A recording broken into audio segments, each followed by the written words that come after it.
Eu ți-am zis să nu venim aici, că nu ne dă nimic să luăm acasă. Uite și tu, șamponul, crema, e băgată în suportul ăla. Asta e cu ce vrei ne să jignește, facem. nu, altceva nu.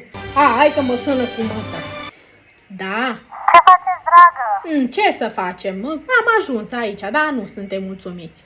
Nu. Păi, de ce? Ce s-a Soarele nu răsare după partea care vrem. Noi, 2 zile nu mai ploaie. Le scriu la recenzie că nu, ceva de speriat. Nu mă așteptam. Auzi? Și-ți mai spun ceva. Lingeria de pat are cute. Sunt gospodine ca noi.